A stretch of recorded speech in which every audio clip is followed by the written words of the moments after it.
ዛሬ የምናየው ታሪክ ተራ ተረት ወይም የፊልም ድርሰት አይደለም። በሳይንቲስቶችና በኢንካርኔሽን ተመራማሪዎች ዘንድ የዘመናችንን ትልቁ ምስክር ተብሎ የተመዘገበው የጄምስ ላሊንገር አስገራሚ ታሪክ ነው። ታሪኩ የሚጀምረው እንደ አውሮፓውያን አቆጣጠር ሚያዝያ 10 1998 ነው። ጄምስ የተወለደው በአሜሪካ ሉዊዚያና ግዛት ሳን ማርቲንቪል በሚባል ስፍራ ነበር። ገና በ2 ዓመቱ መናገር ከጀመረባቸው የመጀመሪያ ቃላቶች መካከል ወላጆቹን ክፉኛ ያስደነገጠ አንድ ምስጢር ነበር። አውሮፕላኑ ተቃጠለ፣ ትንሹ ሰውዬ መውጣት አልቻለም እያለ በለቅሶ ይቀሰቀሳል። ይህ ሕፃን በእርግጥ ማን ነበር?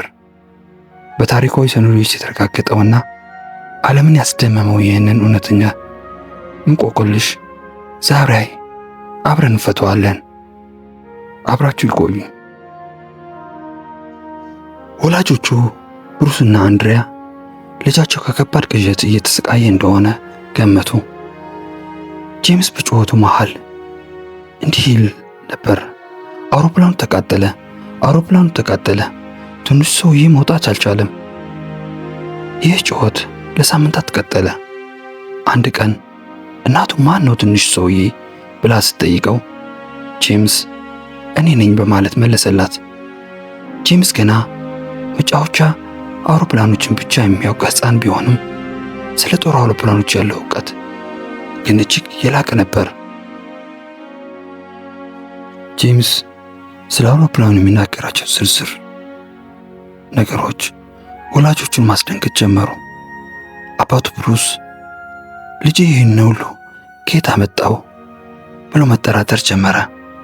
ጄምስ የሚከተሉትን ምስጢሮች ተናገረ። አውሮፕላኑ ኮርሴር የሚባል የጦር አውሮፕላን እንደነበር፣ አውሮፕላኑ የተነሳው ከኖቶማ ከሚባል መርከብ ላይ መሆኑን፣ አብሮት ይዋጋ የነበረው ጓደኛው ጃክ ላርሰን እንደሚባል ተናገረ። አባቱ ብሩስ እነዚህ ስሞች መፈለግ ጀመረ።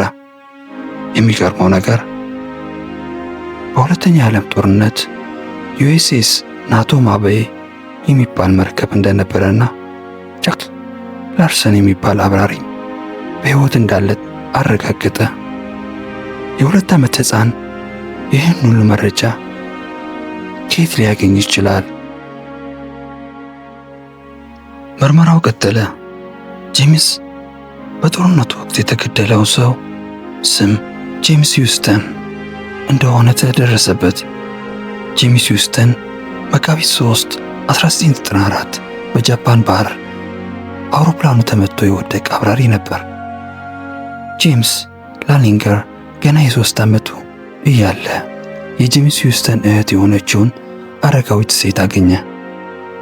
ልክ እንዳያት አኒ ብሎ ጠራት። አኒ ደግሞ የሟቹ አብራሪ እህት የምትጠራበት የቤት ስም ነበር። ሕፃኑ ጄምስ አረጋዊቷን ሴት የማታውቋቸውን የቤተሰብ ምስጢሮች በመናገር አስለቀሳት። ይህ ታሪክ ከቅዠት አልፎ ወደማይታመን እውነታ ተቀየረ።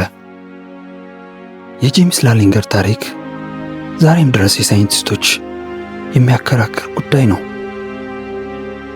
አንዳንዶች ዳግም መወለድ ሪኢንካርኔሽን ለመኖሩ ትልቅ ማስረጃ ነው ይላሉ። ሌሎች ደግሞ አእምሯዊ ትስስር ነው ይላሉ። ነገር ግን ጥያቄው አንድ የ2 ዓመት ሕፃን በ1945 በጦርነት የሞተውን ሰው ሕይወትና ምስጢር እንዴት ሊያውቅ ይችላል? እናንተስ ምን ትላላችሁ? ነፍስ ከአንድ አካል ወደ ሌላ ትሸጋገራለች ብላችሁ ታምናላችሁ ወይስ ይህ አጋጣሚ ብቻ ነው?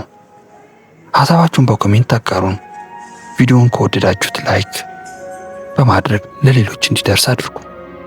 ለቻናላችን አዲስ ከሆናችሁ ሰብስክራይብ በማድረግ ቤተሰብ ይሁኑ። ሰላም ለእናንተ ይሁን።